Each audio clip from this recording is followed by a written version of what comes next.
Fala aí, quase doutor Jorge Costa. Não sei se eu posso dizer quase doutor, a gente já vai contar um pouquinho da sua história aí, né? Mas tomara que sim, estou torcendo para que isso aconteça, porque assim é mais uma história para contar. Mas antes de qualquer coisa, eu queria agradecer aí sua disposição, disponibilidade sempre, para que a gente possa conversar um pouco aqui sobre os projetos que nós estamos envolvidos já há algum tempo, projetos que envolvem a questão de educação, de tecnologias, de inclusão. Temos muitas histórias aí para contar. E antes de qualquer coisa, Jorge, se apresenta um pouquinho para as pessoas que vão acompanhar a virada ali enquanto a virada está acontecendo, e mesmo depois da virada, essa é uma das questões da tecnologia que hoje, ainda bem que temos esse tipo de registro, que ficam ali disponíveis para as pessoas no YouTube, no canal da Universidade Metodista, da RIAC, dos parceiros, como, por exemplo, da Universidade Fevale e outros. Então, Jorge, seja bem-vindo e prazer ter você aqui. Fala aí para as pessoas, quem é o Jorge Costa? Primeiro, prazer e obrigado aí pelo convite, né? Seu convite é uma ordem, né? Convidou, estamos aí, né? Essa virada é só para os nossos bate-papos só, porque tem conversa, hein? Tem Tem, muita tem conversa. histórias aqui de muito tempo, né? Desde lá de 2013, 14, né? Cláudio foi meu professor lá na Universidade Federal do ABC, né? No curso de engenharia, de matemática, né? Então, desde lá a gente vem aí estreitando relações aí, fazendo projetos em diferentes locais, né? Tanto dentro da universidade, no mundo corporativo, projetos sociais, né? Então temos muita conexão aí, né? Nas loucuras dos projetos, né, Cláudio? 5 É projetos ao verdade, mesmo tempo. é Então é verdade. isso, né? Você sabe que você falou agora 2012, 2013, época que eu fui professor lá da Universidade Federal do ABC. Você estava fazendo. Bom, deixa eu voltar um pouquinho na história para as pessoas contextualizarem, entenderem o contexto, que é importante para a sequência da nossa conversa aqui, porque na UFABC tem uma proposta muito interessante, onde os alunos da área de exatas, eles têm ali o que seriam chamado, eu esqueci o nome daquela Na formação. verdade, É, na UFABC lá todo mundo não conhece os cursos, né? Então, na É, UFABC os modos de entrada que a gente chama de BCT, BCH, né? E isso, agora é LI, isso que eu queria chamar, que lembrar. é o Bacharelado de Ciências e Tecnologias, né? Que é um curso de Isso, 3 anos. bem. É o Bacharelado de Ciências e Humanidades e as licenciaturas interdisciplinares agora. É os 3 únicos cursos que você tem de entrada.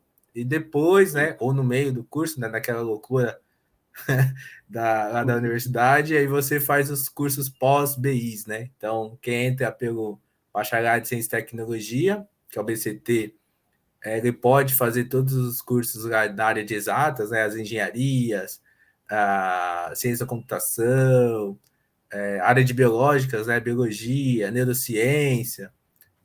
Quem vai lá para o Bacharelado de Ciências Humanidades, o BCH, o pós tem a economia, políticas públicas, planejamento territorial, filosofia, e agora tem um curso novo lá, que é as licenciaturas interdisciplinares, né? Que depois você vai para qualquer curso de licenciatura. E o mais legal, né, Cláudio, de lá, é que tudo isso você faz dentro da universidade, né? Então você não precisa prestar vestibular, né? De novo, para entrar em outro curso. Basta você entrar na Universidade Federal do ABC e traçando o seu curso lá, a sua vida, o que mais te interessa e fazer as escolhas, né? E lá na frente, depois você fazer um curso pós-BI ou ir direto para o mestrado, né? Se você fizer um bom lá BI, ou ir direto para o doutorado, né? Então tem a UFABC é aquela várias oportunidades aí que você precisa aprender a lidar com você ali, porque são muitas coisas que você pode escolher ao mesmo tempo, né? É basicamente como se fosse um cardápio. Eu sempre pensava dessa maneira quando eu estava lá. É um cardápio onde você tem ali várias ofertas e você vai fazendo a combinação do seu prato principal. Então tem exatamente o BCT que eu queria lembrar, onde eu justamente conheci o Jorge, e ele fazia, então, tanto a parte da licenciatura quanto de engenharia.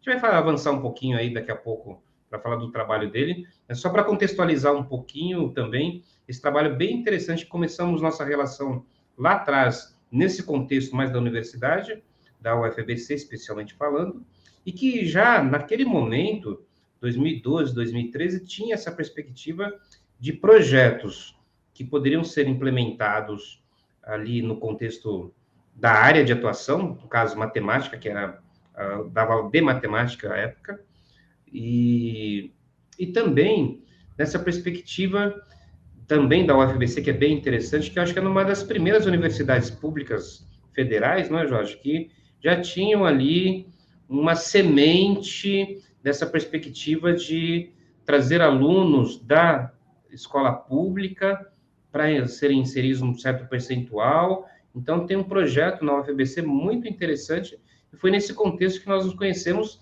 e que também, por conta até desse movimento lá da própria universidade, não exatamente em função disso, mas eu acho que nossa aproximação se deu nesse cenário e que nós começamos a pensar, naquele contexto, como que nós poderíamos contribuir para além daqueles espaços da universidade em si.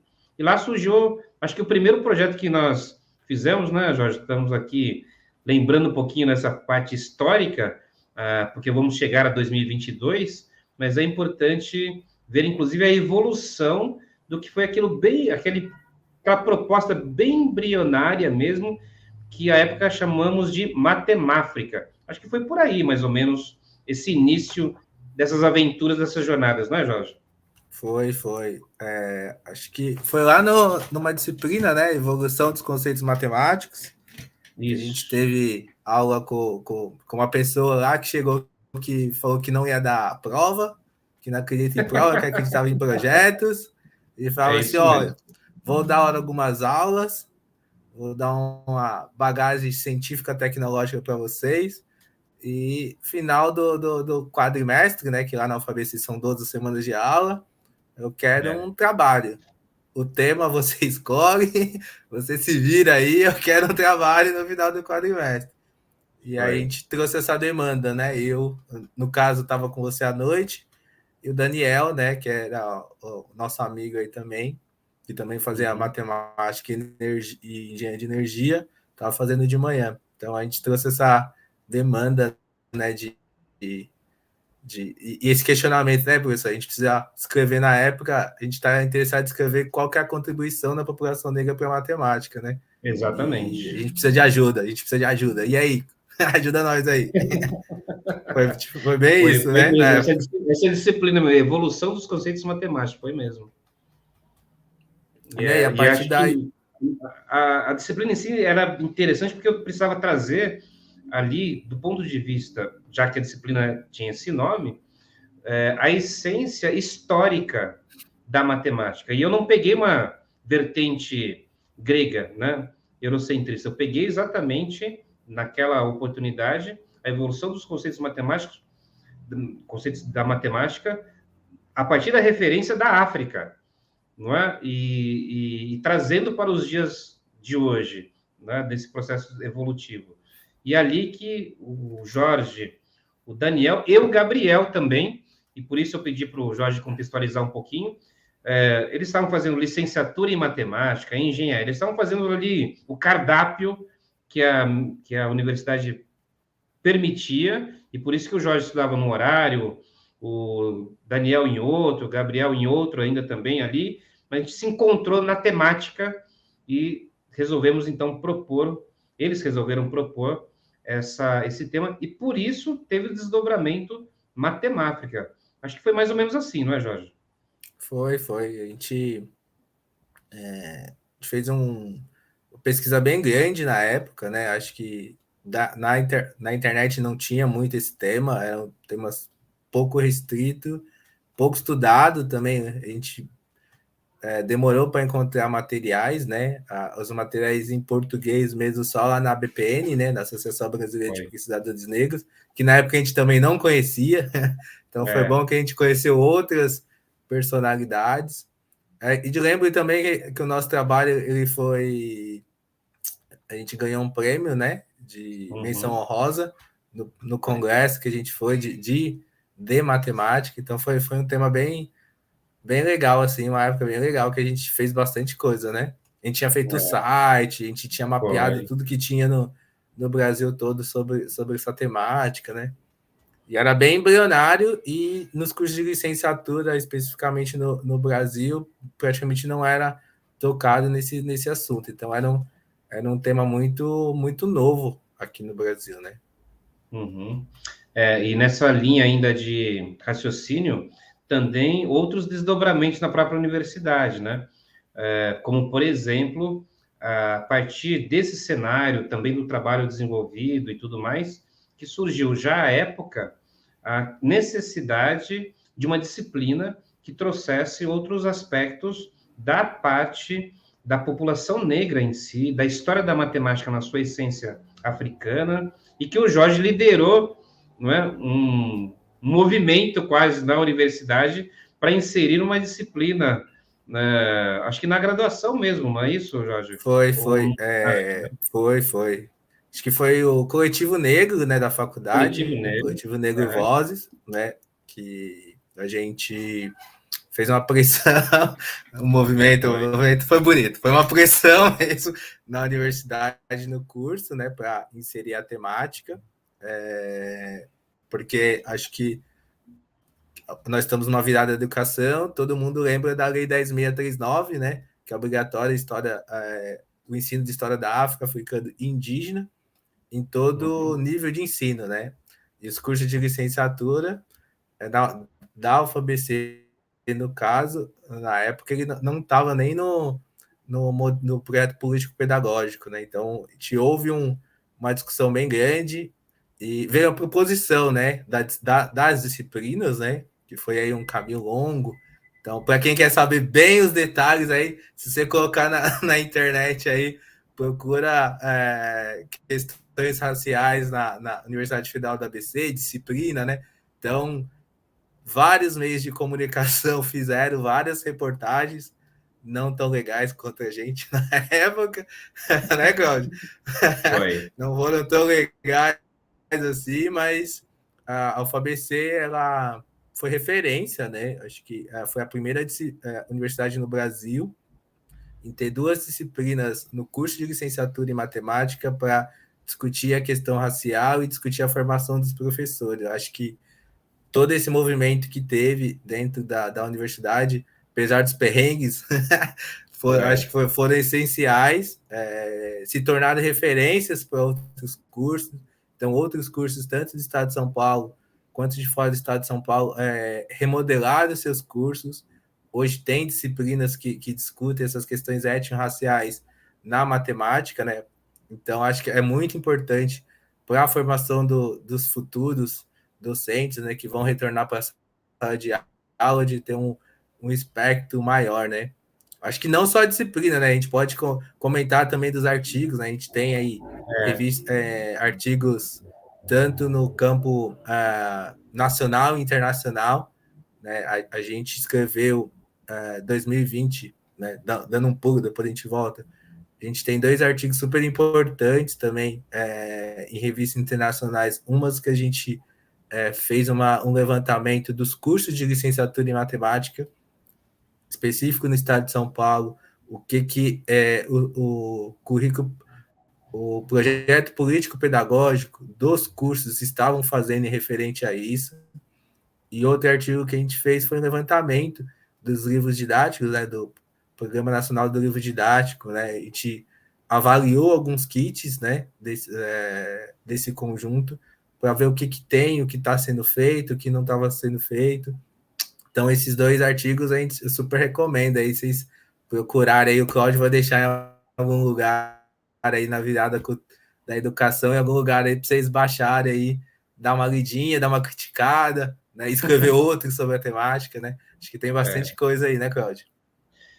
Não, e eu acho bacana essa retrospectiva histórica, porque muitas vezes as pessoas pensam que as coisas acontecem muito rapidamente, e nunca é assim. Isso vale não só para essa perspectiva que o Robson, eu acho que o Robson está falando de mim, que o Jorge O Robson deve traz. estar aí no ponto aí, ó. O Robson está no É, ponto. Corre aí, ó. Corre aí, senão nós vamos ficar aí 5 horas conversando. um outro amigo nosso, então, né, o Robson Trindade, que eu me referi aqui. Mas, voltando à questão da importância histórica desses processos, dessas jornadas, nós estamos falando de 2012 para 2013, quando eu entrei na universidade, que, por sua vez, não tinha as disciplinas que o Jorge mencionou, a discussão, né? Acho que era um locus importante, porque a Universidade Federal do ABC já vinha com essas questões, em geral, inovadoras para o espaço aqui brasileiro, já nasceu nessa perspectiva bastante inovadora do cardápio que eu estou chamando aqui, né, de maneira didática, mas também, muitas vezes, não é, Jorge, as pessoas não sabem a história, porque exatamente naquela época não tinha nada, basicamente, foi uma jornada de desafios enfrentados, mas era necessário, e principalmente numa universidade pública, que foram várias conquistas, nunca é rápido, levou um tempo para que fosse, mesmo que internamente, aprovado, né? O mérito aí, depois que eu saí da universidade, o Jorge continuou essa batalha, e que eu tenho certeza que hoje, no ano de 2022, muita gente nem sabe dos nossos perrengues lá atrás para abrir esse espaço, para abrir essa janela para aqueles que estão hoje nesses projetos como um todo. E, ao mesmo tempo, isso é importante para que a gente possa fazer projetos de vida também. Quando eu conheci o Jorge ainda naquele contexto de graduação, depois você fez, depois que terminou ali Aliás, uma pergunta que eu acho que eu nunca fiz, viu?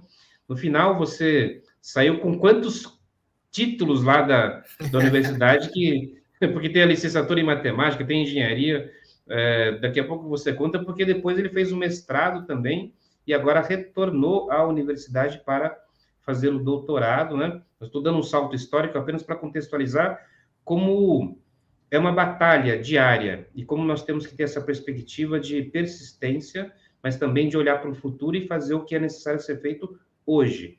Quantas inovações nós fazemos e depois de tudo pronto, as pessoas acham que foi simplesmente chegar, fazer, acontecer e que de um mês para o outro a coisa estava resolvida. Nunca é assim. Nossa vida não é assim e é importante que nós tenhamos essa clareza de investir o nosso tempo naquilo que nós acreditamos, sempre com muita possibilidade de olhar para o futuro, mas fazendo acontecer no dia. Eu sempre falo para as pessoas, apenas comece. Essa virada da educação aqui, então, que é uma parceria entre a Universidade Metodista, a Rede Internacional de Autoria Colaborativa, a FEVAL e outros parceiros institucionais, mas também, principalmente, parceiros, pessoas, como essa que nós estamos falando aqui, dessa relação minha com o Jorge, de um tempo em que esses resultados vão aparecendo à medida que nós vamos colocando a mão na massa, sempre com muita responsabilidade. E aí, exatamente a partir dessa referência lá do Matemáfrica, desta oportunidade de termos sido ali pioneiros na Universidade, pelo menos Federal do ABC, com a disciplina, com a temática de, não, eu diria, pioneiros no sentido de discutir, mas no sentido de materializar aquilo que estava no campo da discussão. Porque é claro que outras pessoas já falaram sobre isso na universidade, mas materializar, concretizar, formalizar, institucionalizar foi dessa batalha desse tempo todo, né? E aí nós temos alguns desdobramentos do Matemáfrica nos anos seguintes, além dessas conquistas ali dentro da universidade, mas também conquistas, como o Jorge já anunciou alguns exemplos, que são os artigos e projetos, porque à medida que nós avançamos também, nós percebemos a importância que era contextualizar, teorizar, fundamentar conceitos e aspectos do dia a dia, mas colocar em prática. E aí nós começamos a pensar em outros projetos também. Acho que foi mais ou menos ali um start, pólvora, ali 2013, e acendeu para muitas outras iniciativas na sequência, né, Jorge? Foram. Acho que a gente tem que lembrar também que a gente fez bastante palestra, né? Sobre a Muito. temática. Muita palestra, muito mini curso, né? E lembrar que a gente fez bastante isso na periferia, né? Acho que essa grande discussão que muita gente não sabe, né? Acho que nem vai saber se não tivesse esses espaços para a gente conversar.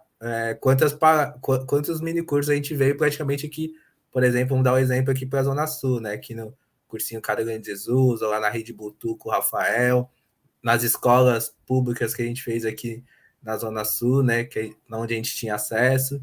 Então, esse conhecimento ele não ficou na universidade, né? Apesar que a gente começou a fazer essa discussão, essas brigas, né? Dentro da universidade, que demorou um tempo, né? Acho que a palavra persistência, sonho, né? Visualizar o que a gente quer lá no futuro, mas com muito pé no chão, com muita competência, estudando bastante e concretizando, né? Colocando ação concreta, né? Vocês vão fazer. Não sei o que vocês vão fazer, eu estou fazendo. Se quer ir com a gente, vamos. Se você não quiser, vai ficar para trás, né? Então, acho que é bem importante a gente concretizar, né? As oficinas que a gente fez no céu aqui, né? Aqui na Zona Sul. Então, tem bastante coisa para contar. Acho que cada lugar que a gente pegar, cada história aí, já daria uma virada aí de 24 horas aí, que foi bastante coisa. Eu quero pegar exatamente desse ponto, porque essa preocupação com a ação local. Porque eu mencionei agora o Matemáfrica, que tem todos esses desdobramentos aí de oficinas, de artigos, uma série de coisas.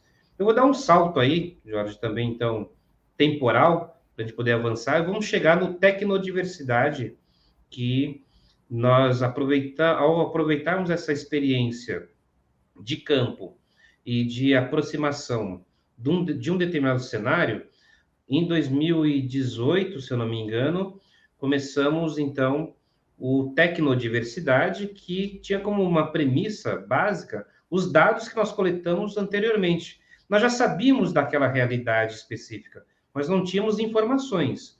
Especialmente no Tecnodiversidade, um dos objetivos é trazer para a discussão e para a prática pessoas que, do campo de vista profissional, de atuação, eles eram e são usuários de um determinado recurso, tecnologias digitais, mas não produtores, não apareciam nos espaços que são das próprias pessoas.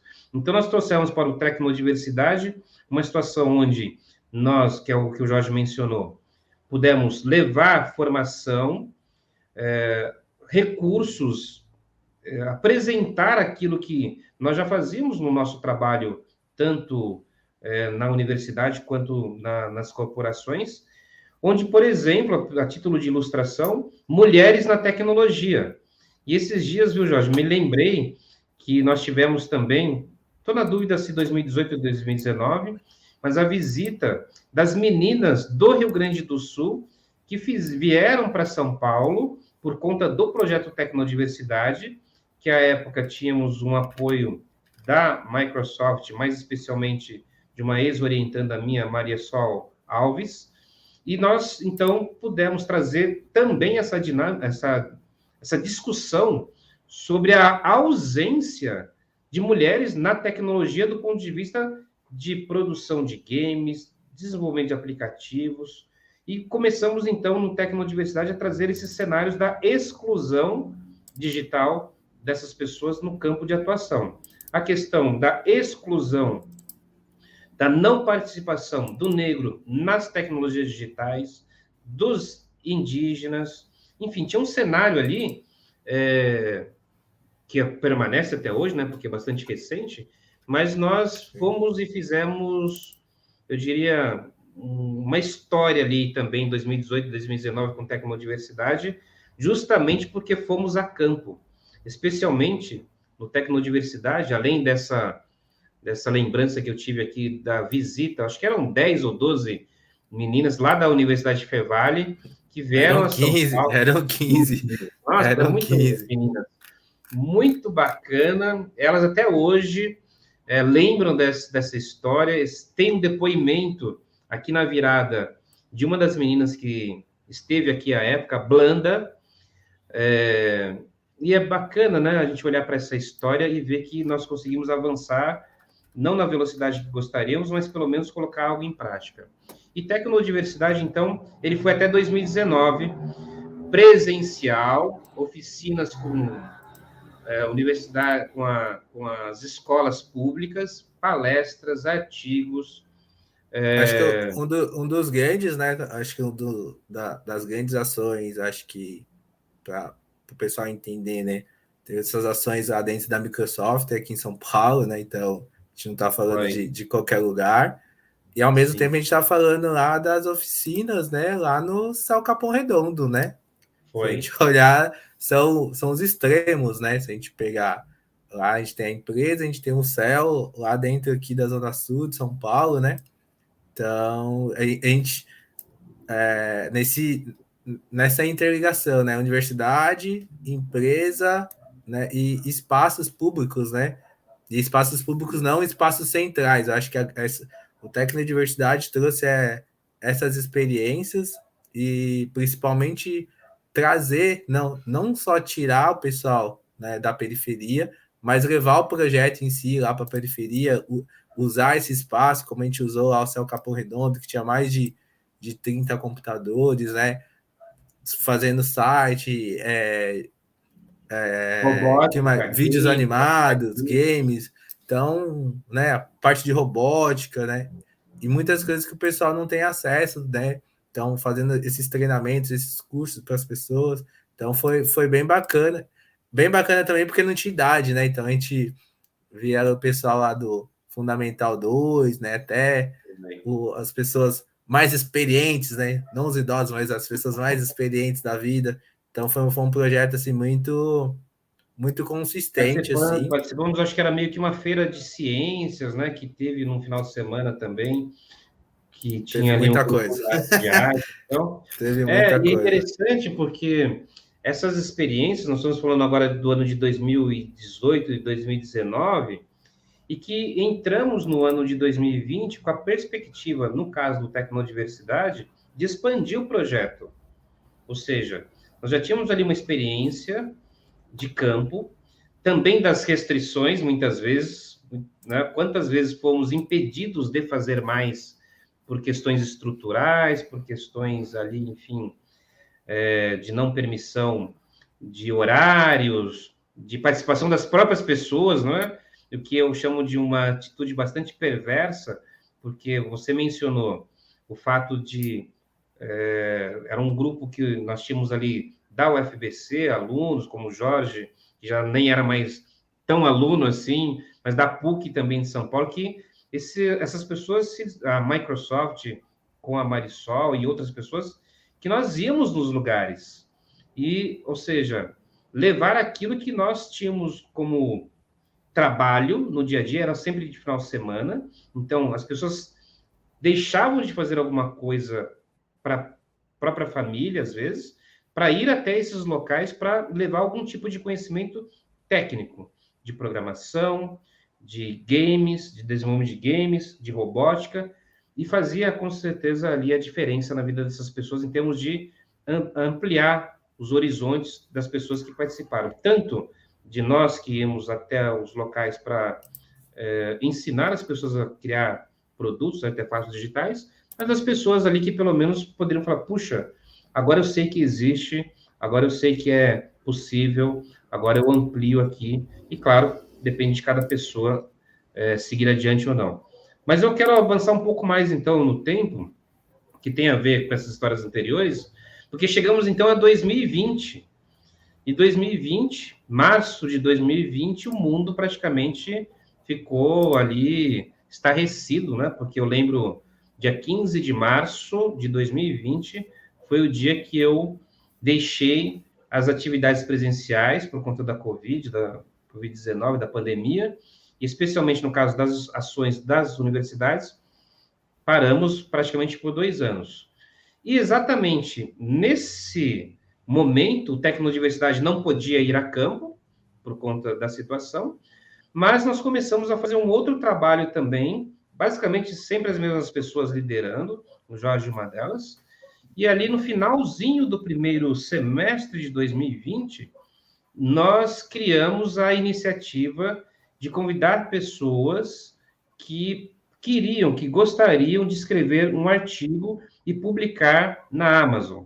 Na verdade, começou dentro de uma atividade que eu dava aula no MBA, já à distância, então, à época, foi finalzinho de maio, eu queria essa disciplina, e eu tinha como tarefa nessa disciplina acompanhar os alunos de pós-graduação no MBA de projetos. Então, comecei ali a fazer um encontro com eles semanalmente, em junho de 2020. Não era RIAC ainda, nem tinha pretensão de ser RIAC, era simplesmente uma atividade. E como várias pessoas começaram a participar, uma reunião uma vez por semana, falei, bom, Jorge, Rafael e outros orientandos, né, estamos em casa mesmo por conta da Covid, vamos ajudar essas pessoas a escreverem ali os seus artigos. E, novamente, não era uma atividade voltada para quem estivesse no mestrado, doutorado, MBA. Começou como uma atividade e depois as pessoas, de alguma maneira, uma foi chamando a outra, não é, Jorge? E foi incrível, porque acho que em 30 dias, de 15 pessoas que faziam parte ali dos encontros de quinta-feira, subiu para 70, 80, e nós, então, tocamos aquele ano de 2020. Depois, aí, eu diria, agosto ou setembro de 2020, que surgiu, então, a necessidade de dar um nome para aquilo tudo. Porque eram muitas pessoas chegando, diversas faixas etárias, diversos níveis de educação, ensino. Nós tínhamos as meninas lá, por exemplo, que faziam iniciação científica da PUC, nós tivemos pessoas que não estavam no contexto ali das universidades, acadêmicos, advogados, empreendedores, as pessoas iam chegando. Eu costumava dizer, né, Jorge? Vai chegando, porque nosso trabalho é o mesmo, só que não era bem assim, porque ia chegando É verdade. mais demandas, né? Porque as pessoas queriam e nós estávamos num momento ali bastante delicado, historicamente falando, que era não só uma questão, que nós também sempre tivemos a preocupação, que não é só uma questão técnica. Acho que desde o lado matemática, que nós falávamos sobre a matemática, como também no Tecnodiversidade, que era desenvolvimento de aplicativos, games, nós sempre tivemos uma preocupação muito humanizada. Eu não contei aqui, passei porque eu queria retornar agora, que o próprio Jorge também tem uma atuação muito interessante nos cursinhos, chamados cursinhos populares, e especialmente, eu sou aqui de São Paulo, o Jorge também, eu sou da Zona Norte de São Paulo, o Jorge da Zona Sul, moradores, né, atualmente, e estas ações sempre dialogaram com a realidade das pessoas. Queria que você falasse um pouquinho, antes de eu retomar aqui a RIAC 2020, 2021, o trabalho que você faz, não lembro desde quando, mas no cursinho que você atua agora como professor, depois de passar pela própria UFABC, mestrado, professor do cursinho ali, o cursinho Carolina, não é isso, Jorge? Eu acho que o cursinho vem antes da faculdade, né? Uma Veio antes? É verdade, né? mesmo? Vem. Eu entrei na universidade em 2011 e a gente fundou o cursinho em 2010, né? Final de 2010. Então, a gente vem aí no longo, nesse caos, né, da vida aí, a gente vem fazendo muitas coisas ao mesmo tempo. Mas o cursinho veio desde 2011, né? O cursinho chama Cursinho Popular Carolina de Jesus. Para quem não conhece, dá um Google, vai conhecer quem é a Carolina de Jesus, né? Que aí vocês vão entender porque a gente escolheu esse nome para o cursinho, né? O cursinho, ele de 2011 até 2011, ele atendia em torno de 30 pessoas no ano, né? 2012 também, a partir de 2013, 14, deu uma aumentada aí para uns 40 pessoas, 60 pessoas. A partir de 2016 a 2019, a gente estava atendendo 1.500 pessoas por ano, né? Então, a gente funciona em 2 unidades ainda hoje, uma na Emei Terezinha Mota Figueiredo, que é bem lá no final do Capão Redondo, assim, quase Itapecerica, dentro de uma escola. Os 2 cursinhos funcionam dentro de uma escola pública. E o outro lá do outro lado, que a gente viu uma demanda, né? Então deu um salto, né, de 30 pessoas para 1.500 por ano, é um salto bem estimável, né? E o outro na Escola Magalhães, né, que é lá no Jardim Ângela. Então são essas duas escolas. Hoje a gente tem em torno de um terço, né, da coordenação do cursinho são feitos de ex-alunos que entraram nas universidades, né, tanto universidade pública quanto particular, usaram o FIES, entraram como cotistas, né, nas universidades, estão aqui. Então a gente tem um trabalho bem bacana que eu convido todo mundo, né, que nem a gente sempre fala, né, tipo, vem conhecer, vem ver o que está sendo feito, É, porque mais do que falar, vivenciar é muito mais importante do que só ficar falando. Acho que venham conhecer esse espaço, que esse espaço aí está cada dia mais maior, cada dia com mais demanda, como sempre, né, Cláudio? E precisamos sempre. sempre de mais pessoas, né? É verdade. Eu quis fazer esse resgate histórico porque tem a ver com a questão da RIAC 2020, que é exatamente essa preocupação de um determinado assunto que vem à tona, no caso matemática, a matemática, no caso do tecnodiversidade, tecnologias digitais, no caso da RIAC, a questão da escrita. Então, competências importantes para a vida das pessoas, independente da faixa etária.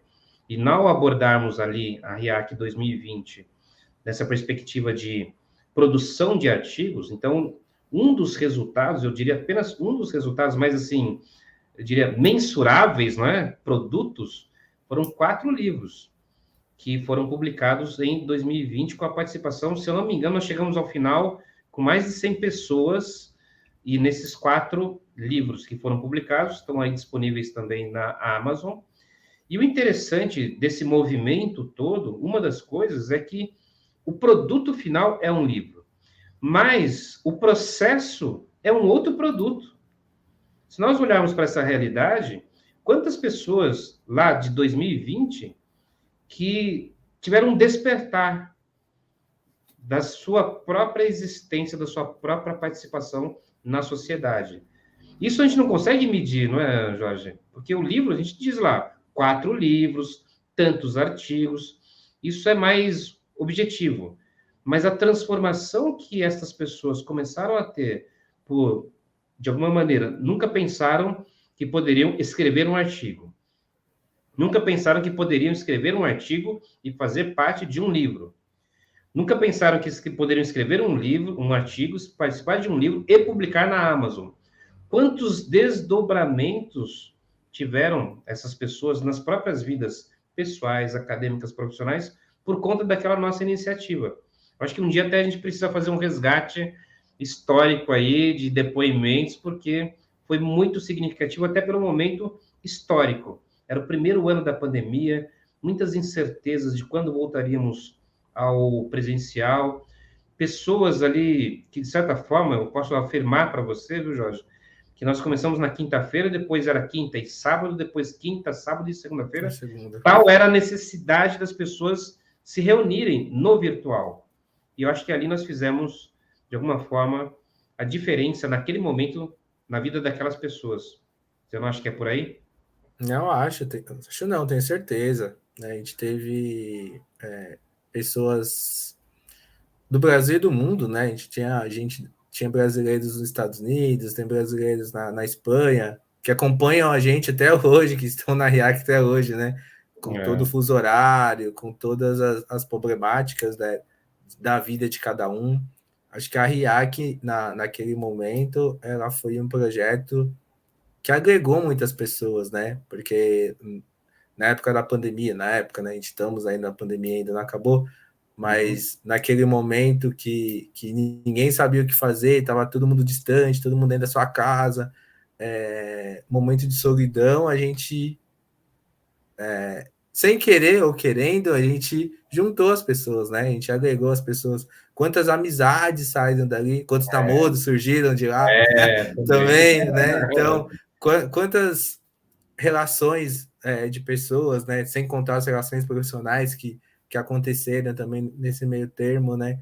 Então, foi um projeto que começou meio Vamos fazer, né? Despretensioso, né? Acho que é a palavra. Despretensioso e o que que deu, né? O tamanho que tá isso. Hoje estamos aqui na virada da educação, né? Quem diria que a RIAC é uma das entidades aí que tá junto do lado da metodista aqui nesse contexto, né? Então, é bem significativo, né? Que em 2 anos, 3 anos aí, o tamanho que tá, né? Esse projeto, né?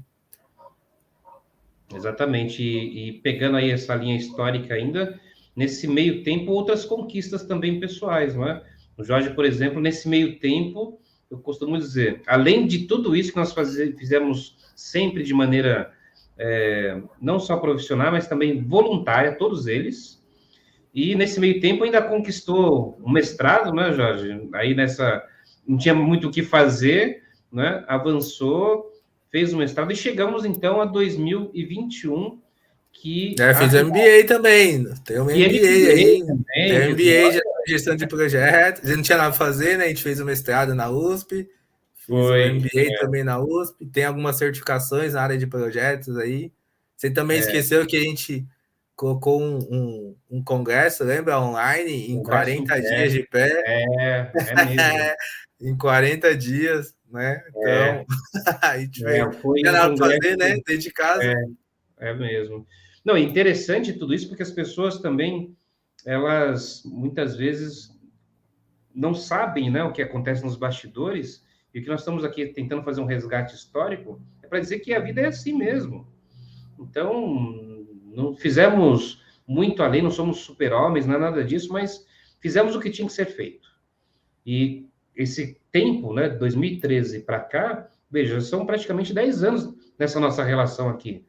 Quer dizer, fizemos nosso trabalho da lição de casa, estudamos, seguimos em projetos, nesse caso, sociais, escrevemos artigos, como é a vida de toda pessoa bastante ativa e ainda sempre inovando. Eu acho que essa é uma boa palavra no contexto, porque aproveitar um cenário que está ali, quer dizer, escrever um livro, sempre houve essa possibilidade, mas da forma que nós fizemos, eu não tinha visto ainda. Ou seja, reunir pessoas de diversas faixas etárias, diversos contextos, pessoas do mundo inteiro, dentro de uma situação de pandemia. Não tinha, né, uma vivência anterior para nós tomarmos como referência. E 2021, a RIAC, ela traz aí a sua força de 2020. Então, dos 4 livros, passamos a publicar em 2021 7 livros com as mais variadas temáticas. Mas eu queria aqui, eu diria, fazer um recorte para uma dessas iniciativas da RIAC de livros, que tem a ver com o que nós estamos falando agora, que é a questão da inclusão. Então, os livros ali que versam sobre esse tema, tanto 2020 quanto 2021, inclusão, você, esse ano de 2022, traz de volta à tona essa organização, você e mais algumas pessoas, né, Jorge? Com essa temática tão importante a partir desses cenários que nós traçamos até aqui. Pessoas que normalmente estão à margem desse convívio social mais ampliado. E aí, 2022, chegamos com uma reorganização da RIAC. Eu mesmo não pensei que ia dar continuidade por conta das minhas demandas também, pessoais, profissionais, mas é quase que um chamado. Então, esses dias também eu estou escrevendo outras coisas aqui. Lembro muito de uma das participantes, que esse ano teve muitos problemas familiares, muitos problemas de saúde, enfim, que é a Kate, né? E ela sempre trazendo, a Kate Munari, que foi também me orientando, e ela também uma das pessoas... Parcerona, faz falta. Kate, vai estar gravada aí, ó. Volta ano que vem, hein? E Tá ela intimada já. Muito bem-humorada, atuante, incrível o trabalho que ela fez como outras tantas pessoas.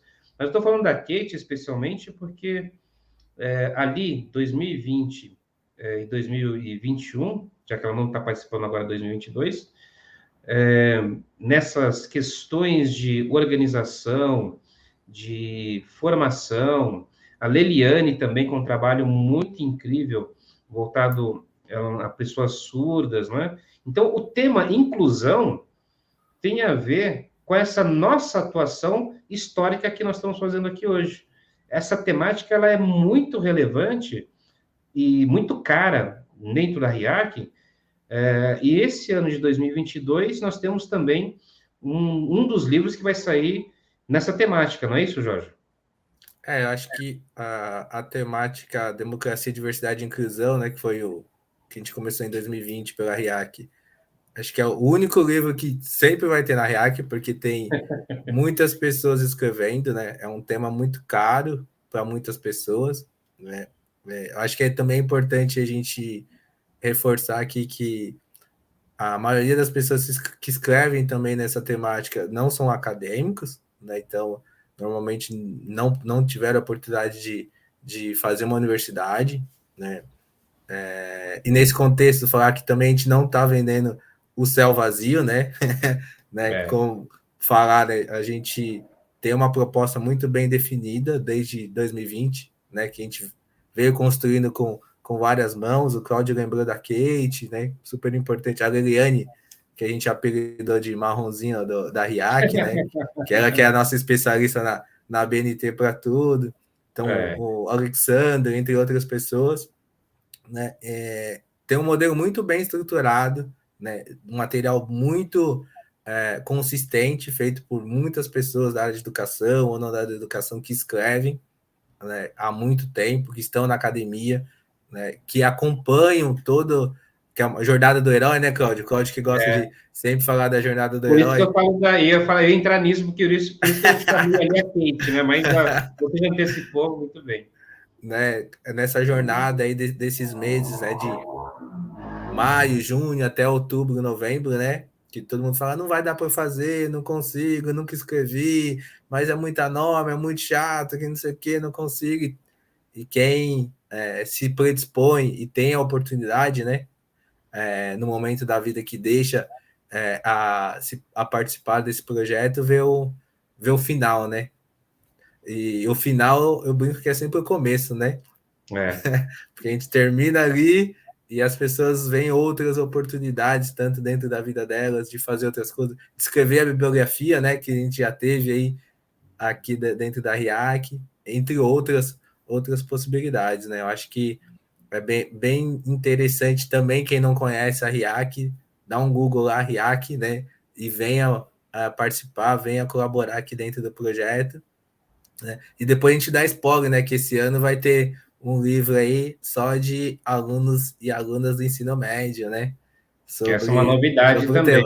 Então, deixar esse spoiler aí para ver que quem quer participar e quem pode participar, venha que só chegar, né? Acho que a melhor frase é essa, só chegar.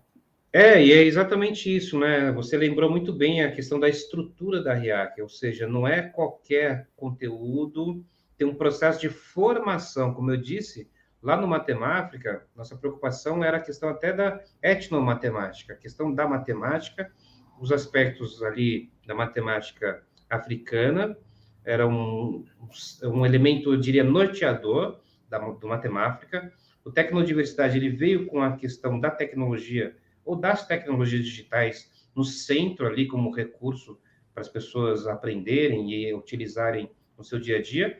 E a RIAC, ela até então, que também agora vai sofrer mais uma transformação, um acréscimo, até o ano de 2022, a preocupação principal foi a escrita estruturada, bem definida. Eu diria até que não deve nada, no caso do produto, que é o resultado ali que vai para os livros, em termos dos artigos, não deve nada a qualquer revista que tenha aí a qualificação, né, os tais quares, tudo mais, mas ela acrescenta na vida das pessoas, porque acontece um processo formativo na RIAC, ou seja, ninguém chega ali simplesmente e entrega o artigo. Não, as pessoas se reúnem semanalmente, quinzenalmente, cada tema e cada livro tem as suas lideranças que organizam o grupo, que faz as reuniões semanais, quinzenais, de acordo com a dinâmica ali do grupo, e o resultado é o artigo, que depois, ao juntarmos os artigos, vira um livro. Mas eu reafirmo, isso é o produto final. Mas para nós que estamos aí há algum tempo nesse campo de batalha, para nós, um outro produto, ou seja, um outro resultado, é o processo de formação que as pessoas passam na RIAC. E por que eu estou colocando aqui que a RIAC também, ela, para 2023, ela acrescenta outros aspectos? Porque agora, eu acho que é hora também de recuperar um pouco no tempo aquilo que já fizemos lá atrás para novas proposições. Porque o que nós percebemos também? Que além desse produto, livro, artigos, enfim, nós, no Tecnodiversidade, tínhamos uma preocupação, além da época das tecnologias digitais, da questão de geração de renda. Porque nossos projetos sempre foi numa perspectiva de levar conhecimento para as pessoas específicas das áreas, mas que as pessoas pudessem se apropriar daquele conhecimento e pudessem também, além de aplicar na própria vida, gerar renda. Só que em Tecnodiversidade 2019, como foi para 2020, não pudemos continuar, e agora acho que para 2023 nós temos uma nova oportunidade de retomar esses aspectos, que eram do Matemática, do Tecnodiversidade, e agora eu acho que o Jorge nem sabe, eu acho que eu não falei para ele ainda, mas vem aí, né? Depois de terminarmos, já vamos falar da RIAC em termos de lançamento aqui dos livros e tudo mais, mas vem uma nova perspectiva por conta da tecnologia, que eu tenho pensado bastante e trabalhado bastante com a questão do vídeo. E então eu fiquei pensando, por que não videodiversidade? E por que isso? Essas histórias todas que nós estamos contando aqui, ela parte sempre do princípio de quem está lá na ponta. E eu fico pensando, o Tecnodiversidade, da forma que foi estruturada à época, não dá mais para fazer. Era difícil ir nos lugares, levar os equipamentos, infraestrutura bastante ali desafiadora, e fizemos o que era possível ser feito. Mas hoje, nas famílias, de modo geral, sempre tem uma pessoa que tem um celular. E um dos recursos que pode ser utilizado para a condição das pessoas gerarem renda é exatamente o celular, quando você faz uso dessa ferramenta ao criar produtos. Então, assim como um livro, um artigo é um produto e que as pessoas podem aprender a trabalhar, por que não usar o celular para que as pessoas não sejam apenas consumidoras de conteúdo do que está disponível na internet? Quem sabe a gente consegue agora, por meio até dessas experiências anteriores que citamos aqui, fazer um processo que as pessoas usem o celular não apenas na condição de consumidores de informação, mas de produtores de conteúdo, e que gerem ali os seus espaços de trabalho nas redes sociais, no YouTube, que possam desenvolver com o seu celular vídeos que possam ter uma formação. E eu fiquei pensando, Jorge, quantas histórias essas pessoas têm e que podem se transformar num vídeo, até documentário, feito pelo próprio celular, e com a nossa orientação do ponto de vista mais técnico, mais profundo. E juntaríamos, então, duas coisas aí, pelo menos.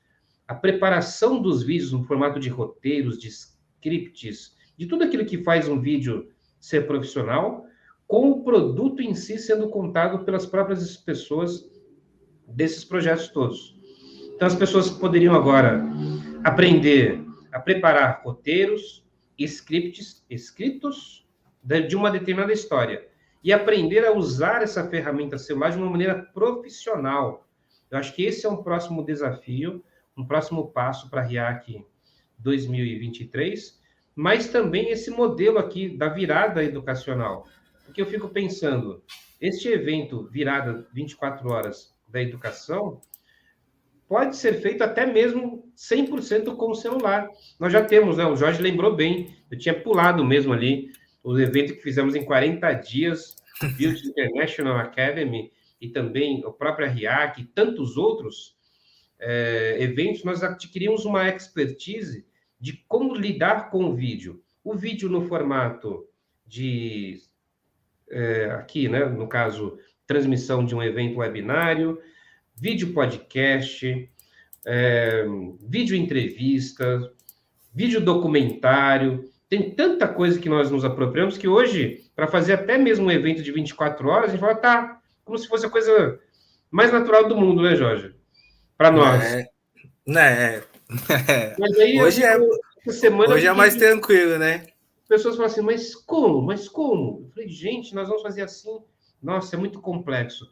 Para nós é tão natural hoje fazer um bate-papo como esse aqui, descontraído, usando uma ferramenta A, ferramenta B. Nós dominamos tantas ferramentas, dominamos a dinâmica dessas ferramentas, que eu fico pensando, né? De fato, essas histórias todas que contamos aqui, que antecede esse momento atual, sem perceber, para nós também, eu acho que foi muito transformador, no sentido de podermos ter ali a oportunidade de vida, de colocar em prática, sem pretensão de chegar onde chegamos. E agora que chegamos, eu olho para trás e falo, caramba, está na hora realmente de levar isso para um outro nível, trabalhar com empreendedorismo, gerar novas oportunidades. O Jorge agora no doutorado, nós nem falamos sobre isso, mas quem sabe daqui a pouco até levando o seu doutorado para fora do Brasil, vivendo um tempo fora, mas levando também essa experiência toda, que eu tenho certeza que se nós fizermos isso com tanta dificuldade, com nenhum recurso até hoje, não tem um centavo investido aqui de nada. Na verdade, são pessoas que se acharam em um momento de vida e falaram, vamos fazer? Então, para nós também, não é, Jorge? Eu acho que tem um aspecto aqui, olhando agora historicamente tudo isso, quanto a nossa vida também foi transformada sem a pretensão de chegarmos onde chegamos até agora, porque nós fomos fazendo.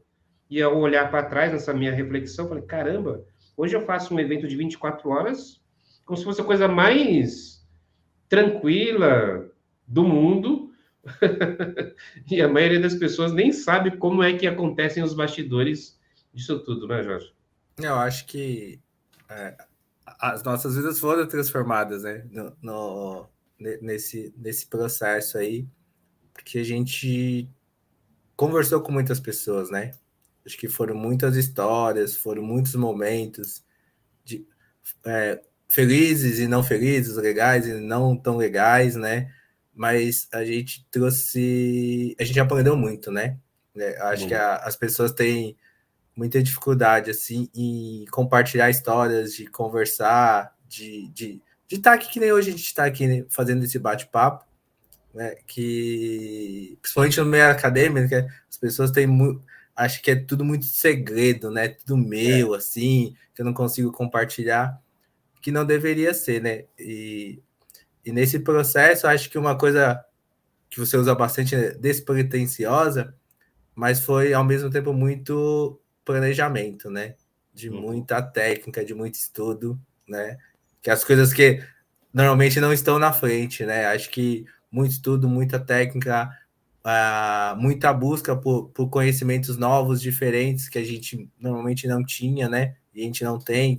Então, essa vontade do aprendizado e essa vontade de querer transformar mesmo, né? Quem está fazendo? Não sei, eu estou fazendo. Se tá certo ou tá errado, mas a gente está fazendo, né? Então, vamos junto, vamos fazer junto. Você não sabe? Eu também não sei. Eu sei isso aqui um pouquinho. Eu sei isso aqui um pouquinho. Então, vamos juntar e vamos fazer, né? Acho que a grande sacada desses anos todos é a vontade de fazer, né?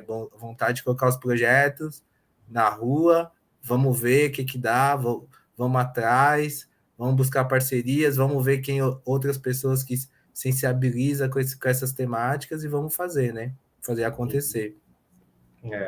Eu acho que tem esse DNA, não é, da RIAC. As pessoas chegam, as pessoas ficam, as pessoas vão embora, outras pessoas chegam, não é? Essa liberdade de trânsito que as pessoas têm é fundamental mesmo para o sucesso. Quando eu falo despretensioso, é porque, olhando, é recente. Nós estamos falando de junho, vamos dizer assim, de 2020 para outubro, agora que nós estamos aqui conversando, de 2028, em 2 anos, na verdade, né? Porque junho de 2020, né? Então, junho de 2021, junho de 2022, é muito recente tudo isso. E a palavra despretensiosa aqui é porque não foi pensada para ser assim. Ela foi acontecendo, mas quando resolvemos fazer, vamos fazer sempre em alto nível. Já que é para fazer, vamos fazer muito bem feito.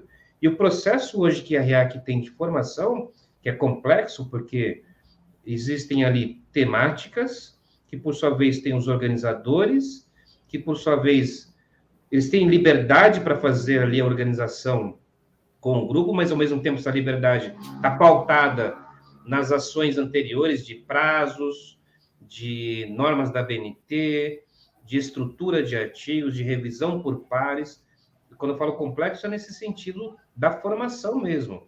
E, ao mesmo tempo, em tão pouco tempo, né, ter essa estrutura é algo mágico. As pessoas realmente fazem a diferença ali na RIAC, não é? E chegando, então, a 2022, nós vamos ter já aqui na virada quase que um aperitivo do que é a apresentação desses resultados dos livros da RIAC no final ali de novembro. Estamos a basicamente um mês, um pouco mais aí de um mês, 35, 40 dias, da apresentação dos resultados da RIAC deste ano. Então, a virada também serve para as pessoas da própria RIAC terem uma ideia de como que eles podem fazer a apresentação. Porque até o ano passado, 2020, 2021, né, Jorge, fizemos tudo ao vivo. Então, tinha ali o dia, horário de apresentação, que foi interessante, mas também a adrenalina fica lá em cima, porque uma coisa somos nós fazermos isso, mas imagina estender isso para outras 100 pessoas, que muitas vezes foram as primeiras vezes que estavam à frente ali da gestão dos livros, e também do evento online, tudo ao vivo. Ao vivo sempre é bastante delicado, porque muitas coisas precisam acontecer antes, durante tem ali possibilidades também de dar problemas, que é diferente dessa virada, onde nós fizemos já, no meu entendimento, uma evolução. Porque tudo é gravado antecipadamente, tudo é organizado, então não tem mais a limitação, como fizemos nos anos anteriores, de 15 minutos de apresentação, daquela coisa, às vezes, ali, muito corrida, porque, enfim, tem um tempo para acontecer. Acho que as pessoas vão poder fazer as suas apresentações, viu, Jorge? Neste ano, se nós tomarmos como referência a virada, dos artigos poderia também ser feito da mesma maneira. Cada livro poderia ter ali os seus autores fazendo realmente um bate-papo com os organizadores, apresentando com mais calma os seus artigos que foram escritos, contando da experiência de participar da RIAC, porque é sempre uma pressão que acontece. Eu acho que esse aperitivo, vamos chamar assim, da virada da educação pode também ser estendido para o lançamento dos livros da RIAC 2022, pensando justamente, talvez até num modelo híbrido.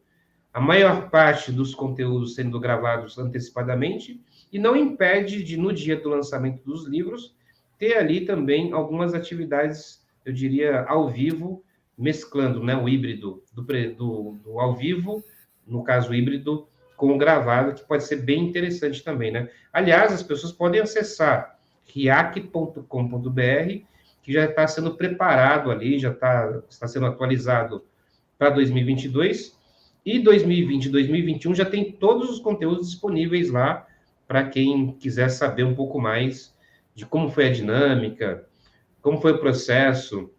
E você me falava, né, Jorge, que esse ano, não sei se teremos um número maior ou menor, o que para nós não tem essa importância de quantidade, mas sim de qualidade, mas que nos anos anteriores as pessoas estavam muito próximas, né?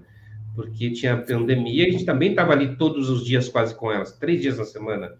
E esse ano, praticamente, uma reunião a cada 10 dias, 15 dias, uma semana, enfim. Como é que você vê agora, então, não uma comparação, mas a forma que foi conduzida 2020 e 2021 para esse ano, você que está na liderança também aí, junto com outras pessoas, de alguns livros, alguns títulos, né? Como é que você vê as relações com as pessoas que vocês fazem as reuniões e fazem a condução dos temas respectivos? Acho que é um momento de crescimento, né? É um momento de mudança esse ano. porque os 2 anos anteriores a pandemia ela vinha muito forte, as pessoas estavam praticamente dentro de casa, né? Então, praticamente 100% das pessoas estavam dentro de casa e as pessoas queriam interagir muito, né? Então, não estavam saindo de casa para trabalhar, né?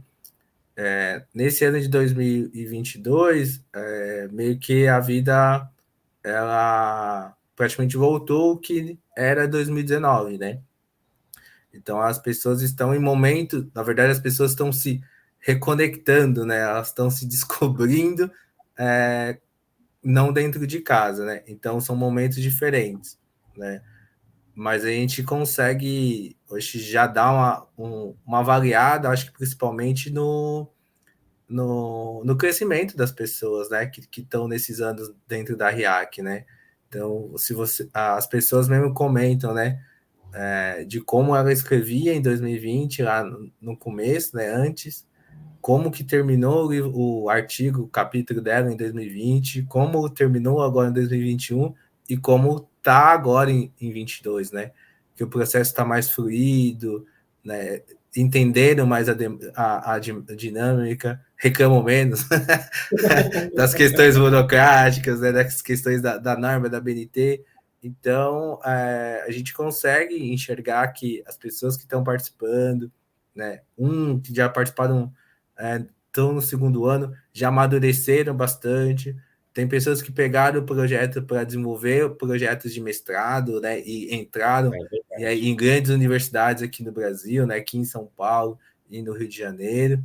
Então, a gente vê esse movimento, né, muito interessante. A gente vê também uma aproximação maior, como a gente tem professores do ensino médio e professores do ensino fundamental dentro do projeto, trazendo estudantes do ensino médio que vai ser finalizado esse ano com um livro especialmente deles, né, dos estudantes, né, com o acompanhamento dos professores e de alguns coordenadores da RIAC, né. Então, eu vejo muito com bons olhos, assim, né, o crescimento que o projeto teve. O projeto só cresce porque as pessoas crescem também, né? Então, como o foco da RIAC são as pessoas, né? Eu vejo esse crescimento, né, em todos os âmbitos, assim, do projeto. E aí, para começar já, a fase é estranha, eu falo sempre isso, né? Começar a encerrar, né?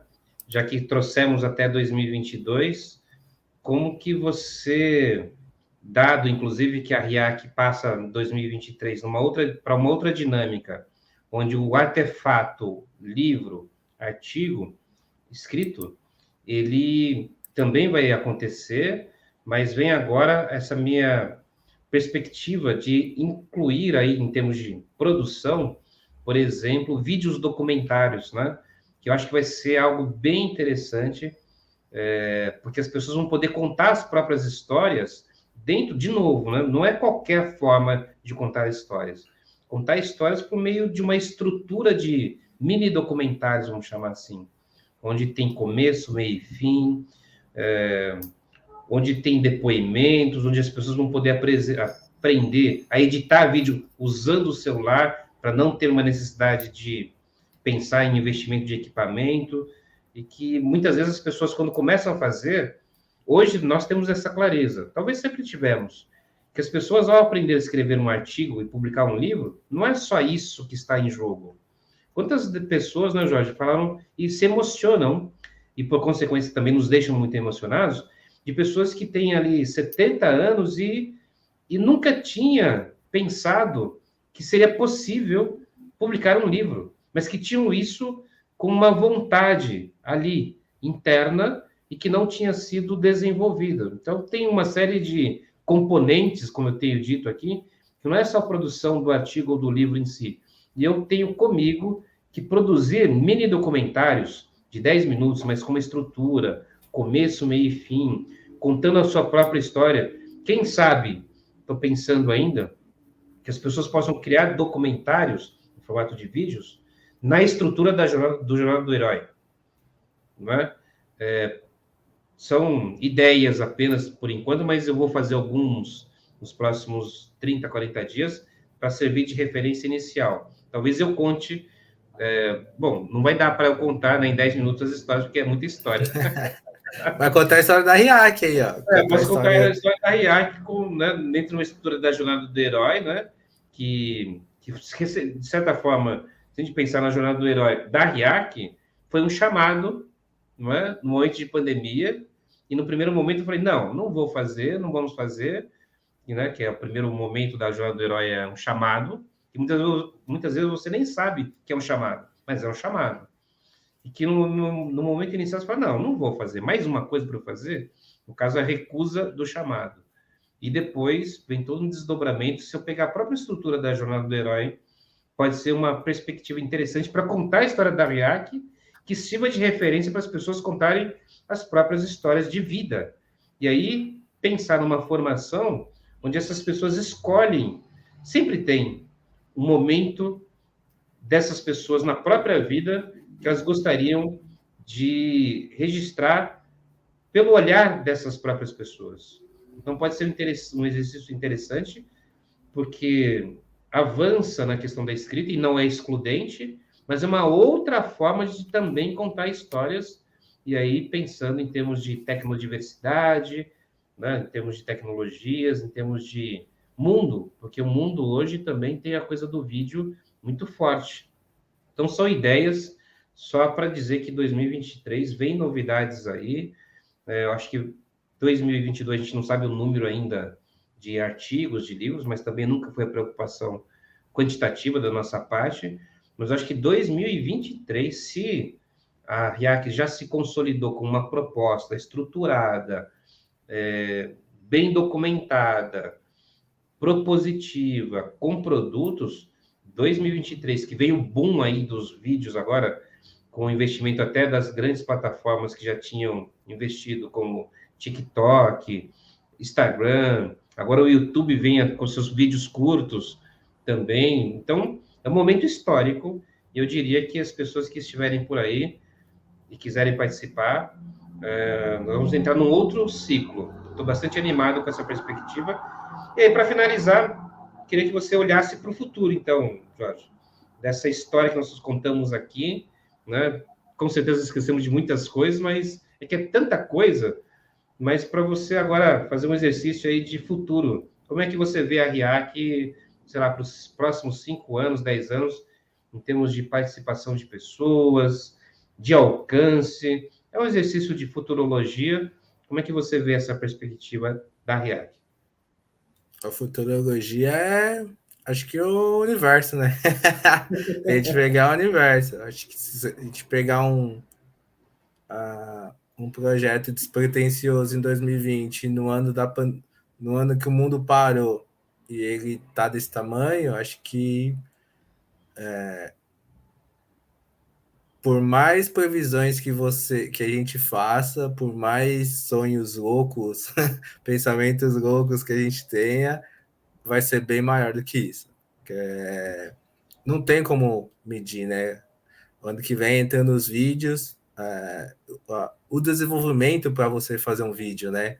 Quantas coisas você precisa aprender e as pessoas vão aprender, né? Nós vamos aprender também junto com elas aqui dentro, né? Então, é infinito e além, né? As oportunidades e o que a RIAC vai trazer, né? Acho que trazer o recado, o chamado, né? Então, o primeiro chamado da jornada do herói para as pessoas entrarem no site da RIAC, para as pessoas virem para cá 2023 e descobrirem, né? Acho que deixar esse segredinho também, né?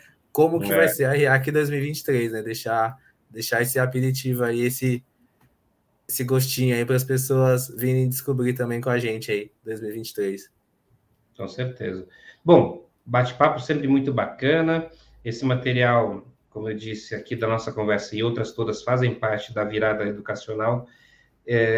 Não lembro, e já pesquisei, não encontrei nenhuma iniciativa como essa que nós estamos também dando esses primeiros passos aqui, de uma virada educacional com pessoas das mais diversas localidades do Brasil e do mundo, dos mais diferentes temas. Essa virada aqui, para mim, ela é importante também, porque não tem uma estrutura inicial do ponto de vista do bate-papo, da roda de conversa, tem gente trazendo conteúdo que é quase um mini curso, tem pessoas que fizeram literalmente uma roda de conversa física, mas filmaram com o celular. Tem várias possibilidades aqui, que é exatamente essa diversidade na forma de conduzir uma iniciativa que eu acho que essa virada aqui, ela marca um momento bem interessante.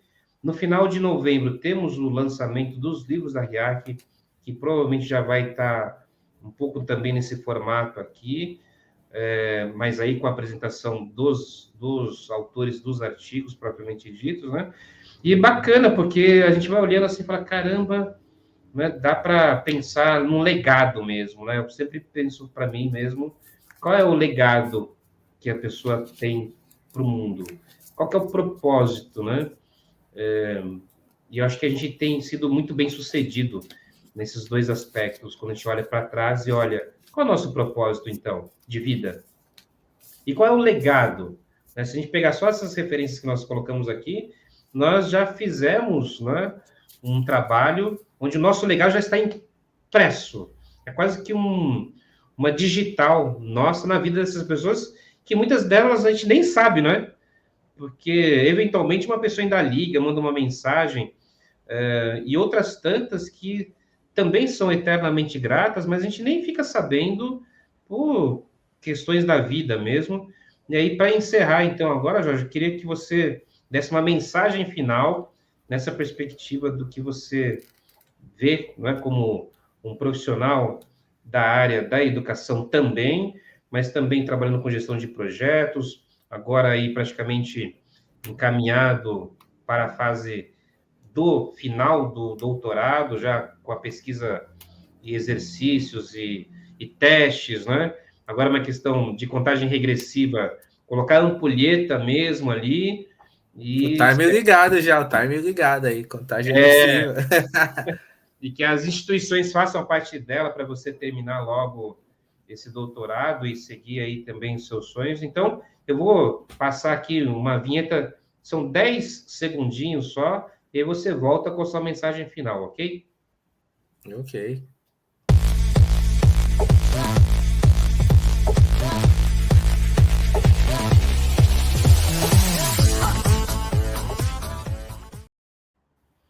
É isso aí, meu caro. Sua mensagem final, então, para esse nosso bate-papo de hoje aqui.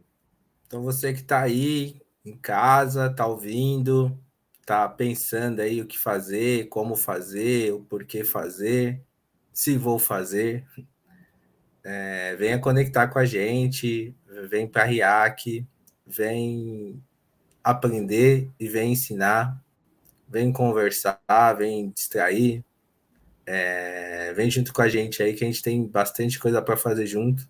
Sozinho você consegue, mas juntos vamos mais longe, né? E o quanto mais longe a gente for, melhor para a gente, melhor para a sociedade, melhor em transformações.